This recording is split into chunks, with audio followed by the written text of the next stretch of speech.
마태복음 12장 마태복음 12장입니다. 24절에서 29절. 마태복음 12장 24절로 29절입니다. 말씀 봉독해 드립니다.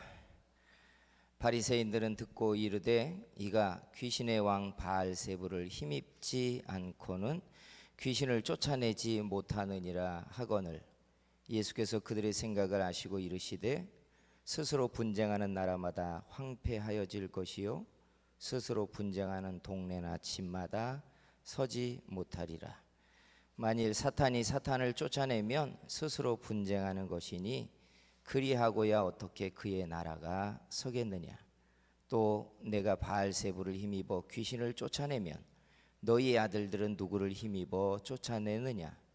그러므로 그들이 너희의 재판관이 되리라.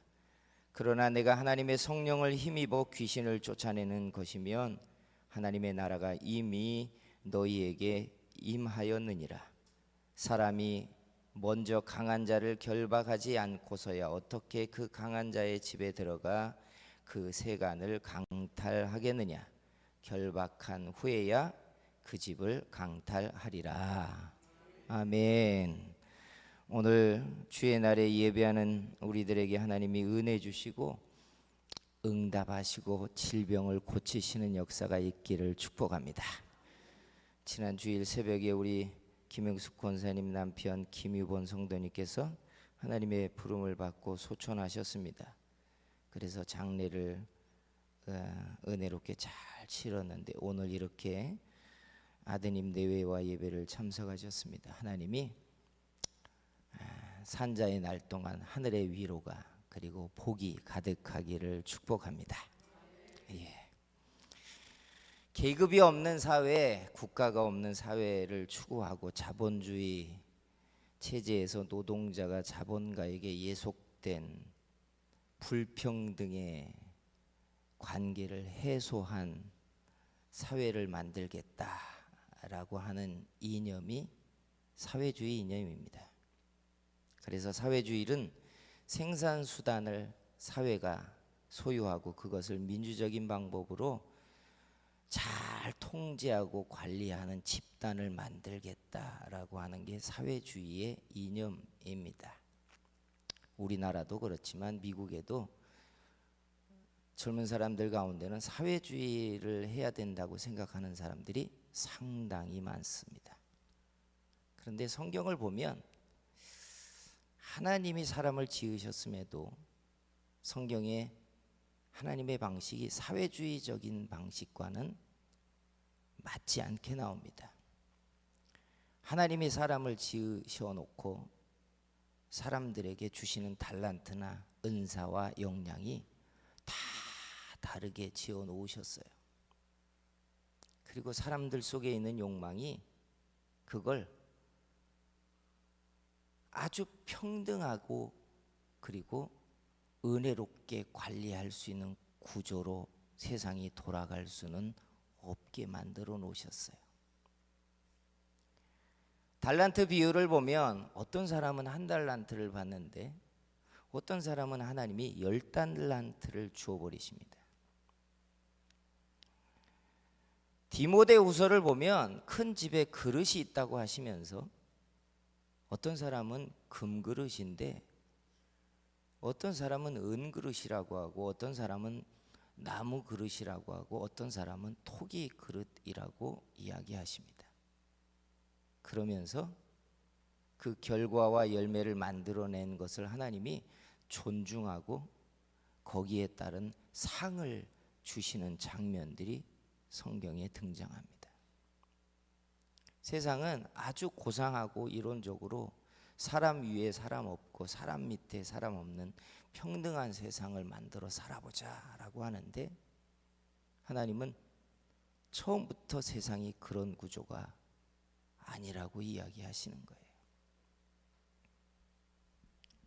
그래서 여러분, 세상이 계급으로 나뉘어지는 건 은혜롭지 않지만 분명히 알아야 되는 것은 은사가 다르고 역량이 다른 것은 분명하다는 거예요. 거기에 사람의 죄의 욕망이 붙어서 사람을 짓누르고 지배하려고 하는 나쁜 습성이 작용하지만 본질은 사람의 역량에 따라 은사도 다 다르고 만들어내는 결과물도 다르다는 걸 처음부터 하나님은 말하고 있다는 거예요.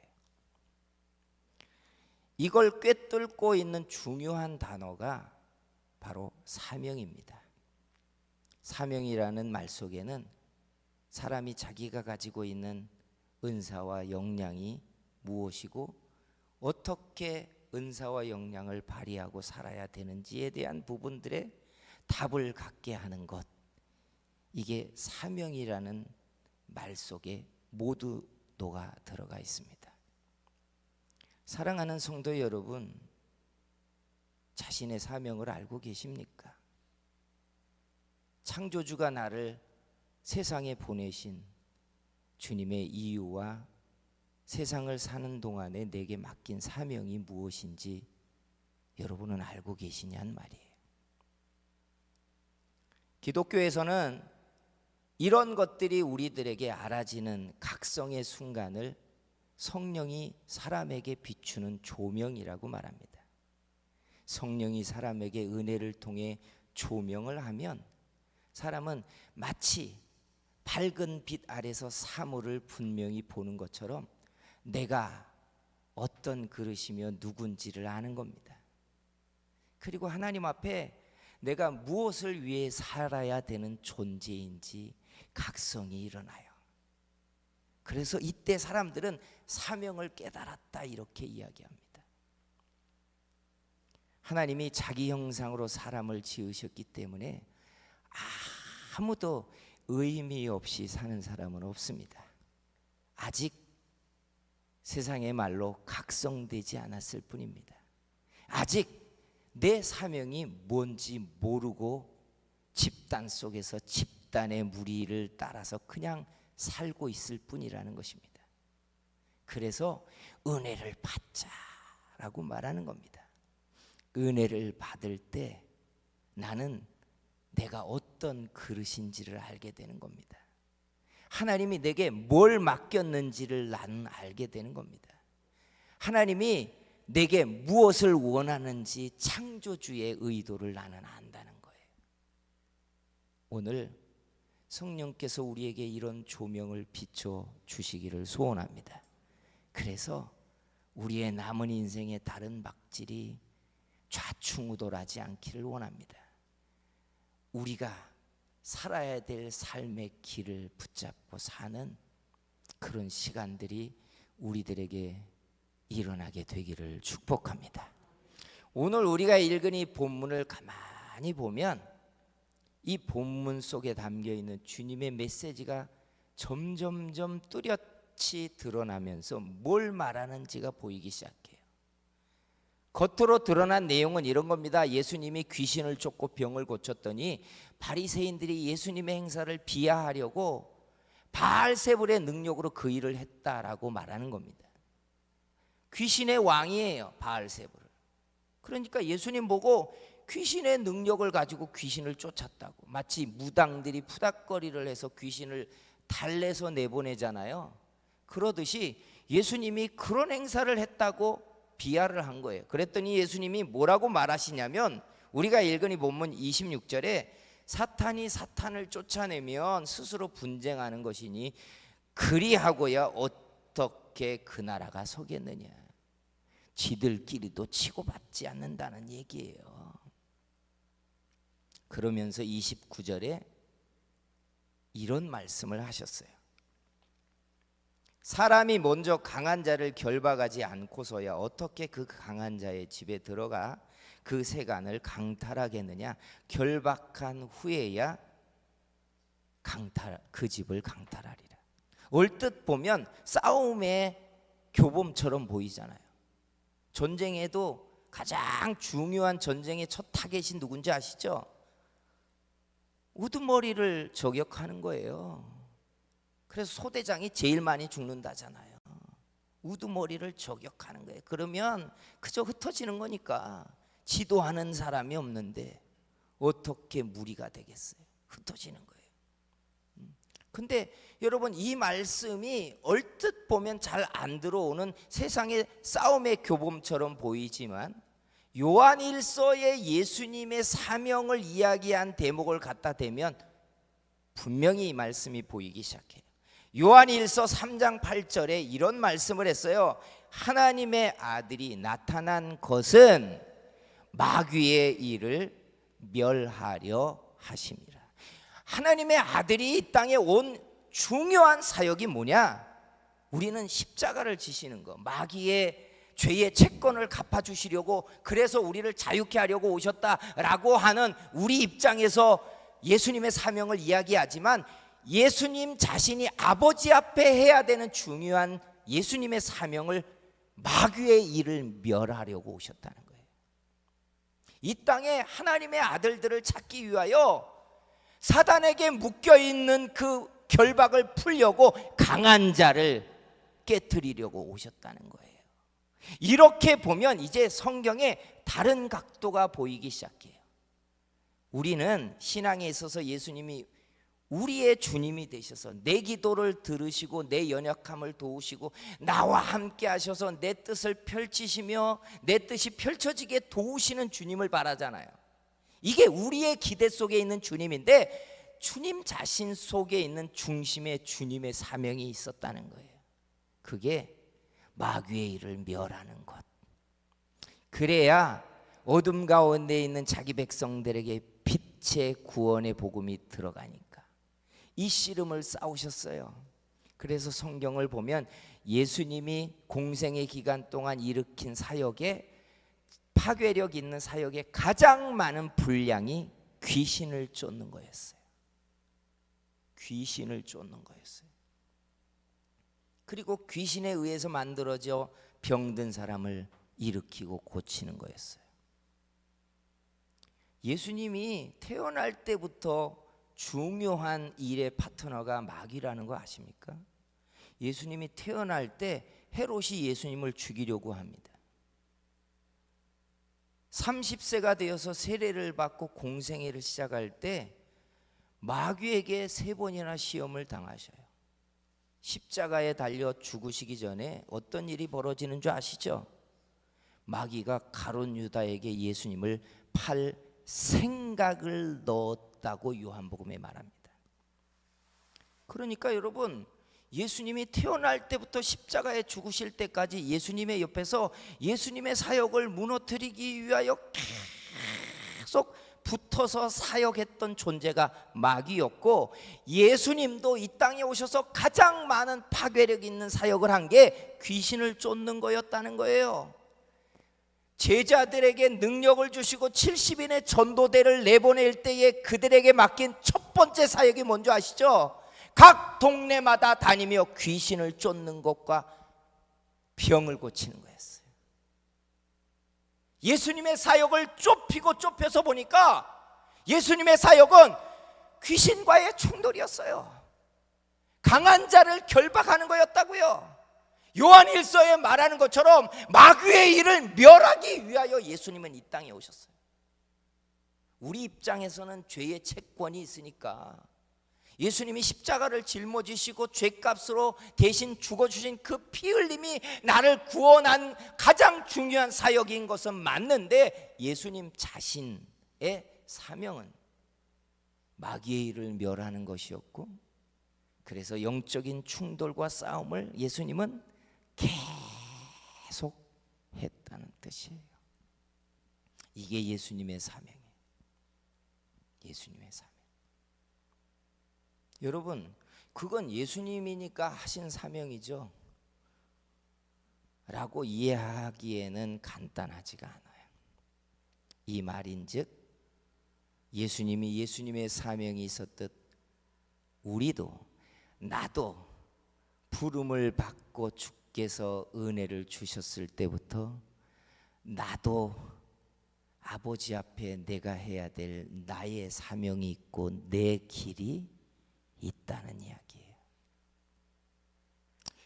여러분, 신앙생활을요 예배 참석하는 정도로 생각하시면 오해예요.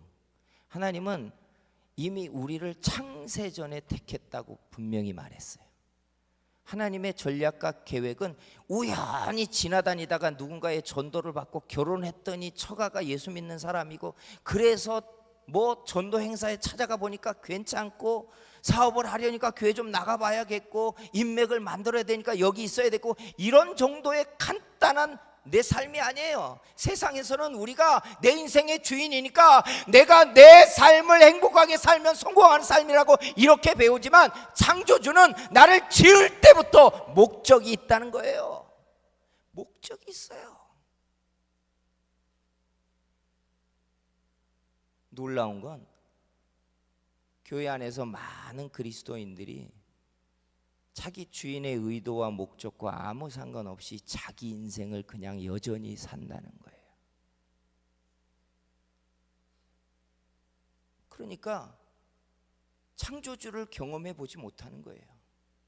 나를 지으신 분이 있는데 주인이 누구인지 모르는 거예요. 내가 어디서 왔다 어디로 가는지 모르고 그저 내 길을 정해놓고, 하나님은 내 옆에서 내가 쓰러질까 봐 나를 지켜주시는 보모처럼 나를 도우시기를 바라는. 여러분, 가만히 보셔야 돼요. 우리는 하나님의 형상으로 지어졌고, 우리 안에는 영이 있고, 이 영은 성령의 은혜를 받는 순간 생명으로 깨어나고, 성령으로 은혜 받는 순간 생명으로 깨어나는 순간, 내 육체의 옷을 입고 사는 동안 이 그릇 속에 지문처럼 담겨있는 은사와 사명이 무엇인지를 분명히 알게 된다는 뜻이에요.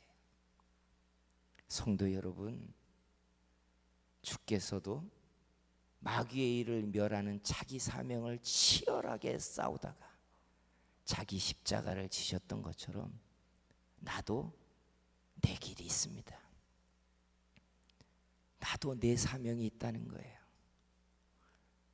주께서 내 사명을 통해서 영광을 받고 싶으세요. 오늘 주께서 우리에게 이 길을 비춰주시기를 주의 이름으로 축복합니다. 어떻게 알죠? 은혜를 받아야 됩니까? 가장 보편적인 방법은, 은혜를 받을 때 사람들은 자기를 보게 돼요.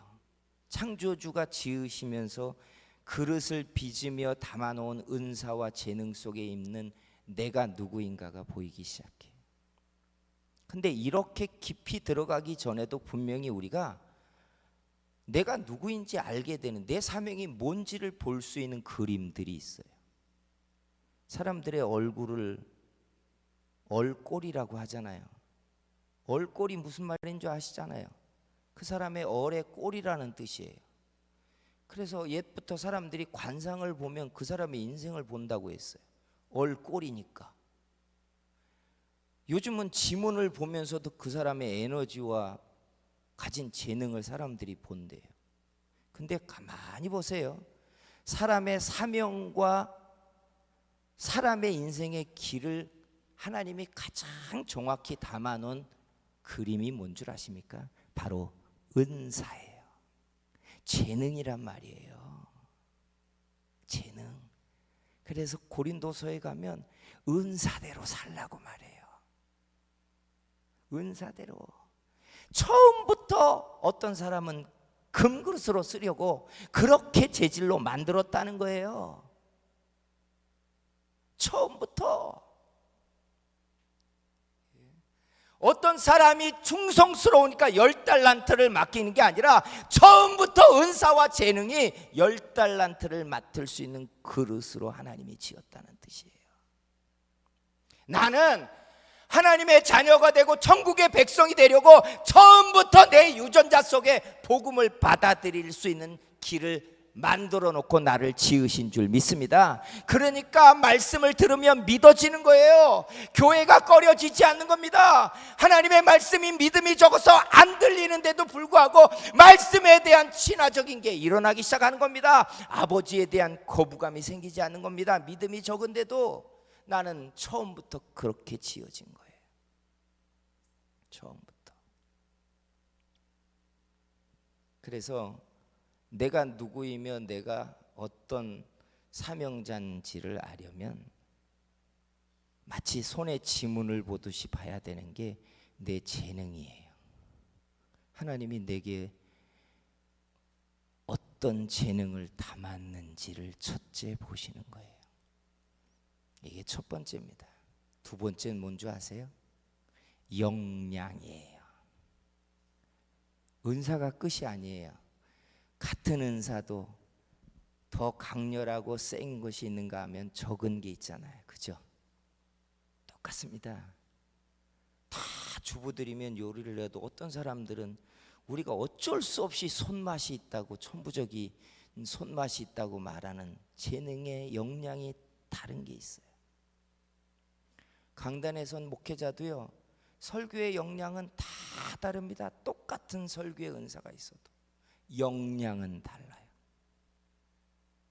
두 번째 우리가 셈해야 될 게 은사의 역량이 얼마나 되느냐는 거예요. 이게 마치 구약시대 때 광야에서 이스라엘 백성들이 5부장과 10부장과 50부장과 100부장 다 조직을 짜는 것처럼 역량은 내 은사를 발휘해서 만들어낼 수 있는 힘의 크기예요.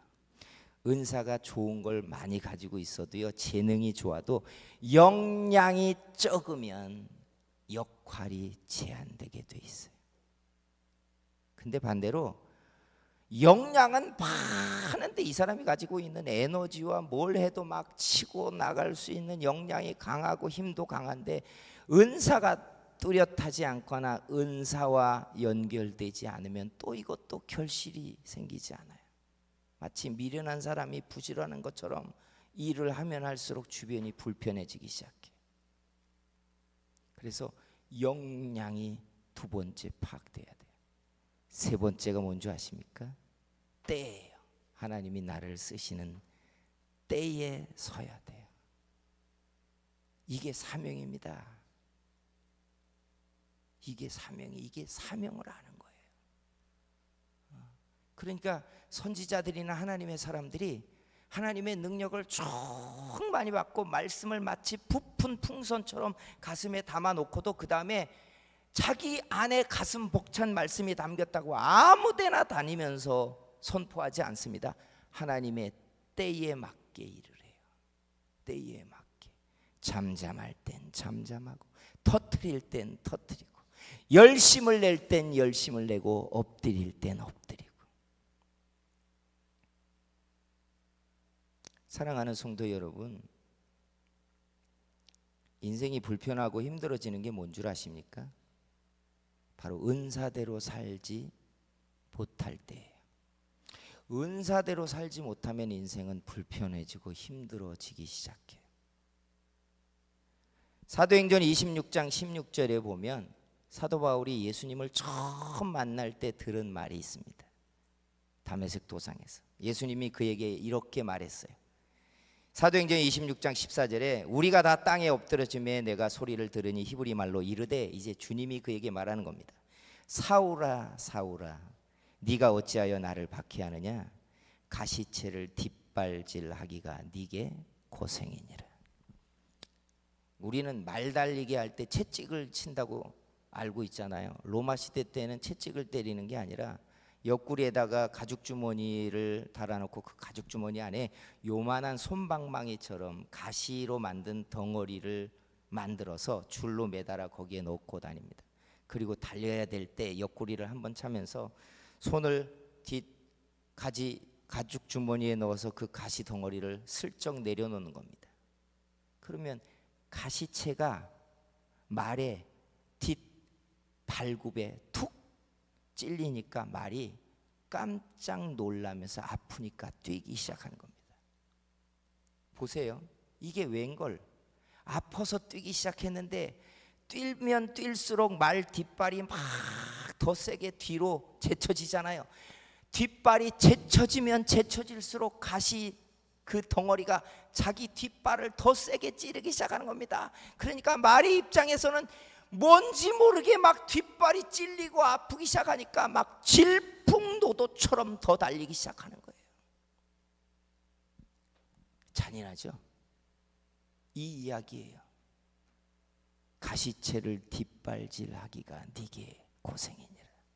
사도 바울은 이게 하나님의 일이라고 생각했어요. 이게 자기 인생이라고 생각한 거예요. 교회를 핍박하는 게, 이단에 휩쓸린 사람들을 아버지께 돌아오게 하는 게 자기 일이라고 생각했는데 예수님이 이렇게 말하는 거예요.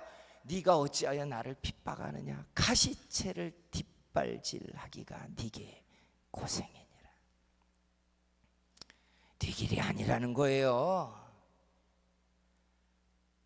하나님이 너를 불러 쓰시고자 하는 네 은사대로 네가 살고 있는 게 아니라는 거예요. 그러니까 하면 할수록 불편하고 열심을 내면 낼수록 뭔지 모르게 인생이 자꾸 꼬여간다는 거예요. 열심을 내면 이루어져야 되고 무언가를 바라면 열려야 되잖아요. 근데 은사대로 하지 않고 사명대로 살지 아니하면 하면 할수록 인생은 불편해져요. 하면 할수록. 그래서 신앙을 가지면서 우리가 좀 정리를 하자고요. 사명도 아니고 내 길도 아닌 걸 가지고 세상에서 배운 욕망의 욕구를 가지고 하나님께 이루어 달라고 떼를 쓰고 기도를 할 일이 아니라 가만히 지문처럼 내 육체의 그릇에 담겨 있는 하나님의 은사는 뭔지, 주께서 내게 주시는 영향들이 뭔지,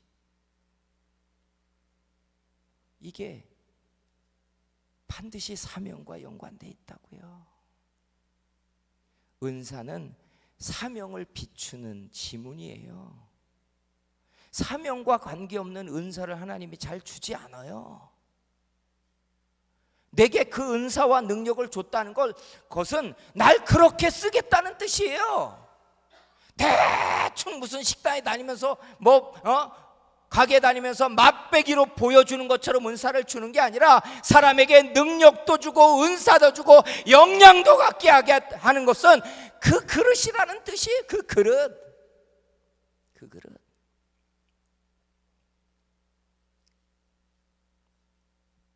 사랑하는 성도 여러분, 인생의 가장 좋은 복은 사명을 통해서 인생이 열매를 만들 때 번성하기 시작한다는 거예요. 그죠? 탈란트 비유의 결론이 뭐예요? 10달란트 받았던 사람, 5달란트 받았던 사람이 자기 열매 은사대로 일을 해서 열매를 만드니까 더 잘되게 해주시는 거예요. 요한복음 15장에 포도나무 비유를 얘기할 때도 똑같아요. 포도나무는 예수님이고 가지는 너희래요. 그러면서 열매를 맺으면 아버지가 기뻐하시니까 더 많은 열매를 만들게 하기 위하여 가지를 깨끗하게 하시겠대요. 하나님은 우리가 은사대로 살고 사명대로 살아서 열매되고 잘되고 번성하는 걸 좋아한다는 거예요. 좋아한다는 거예요. 그래서 아버지의 뜻대로 살아야 돼요. 예수님도 마귀의 일을 멸하려고 강한 자와 씨름을 싸우고 강한 자를 결박하고 그 속에 있는 자기 백성들을 이끌어내시려고 오신 것처럼 우리도 우리의 길이 있어요. 아버지가 나를 쓰시고자 하는 아버지의 사명이 내게 지문처럼 담겨 있어요. 사랑하는 성도 여러분, 아버지의 영광이 되는 그릇이 되기를 축복합니다. 사명이 뭔지, 사명을 알게 하는 은사들은 무엇인지, 태어나면서 하나님이 내게 주신 재능들이 뭔지를 분별하면서 하나님의 영광이 되도록 쓰여지는 저와 여러분이 되기를 주의 이름으로 축복합니다.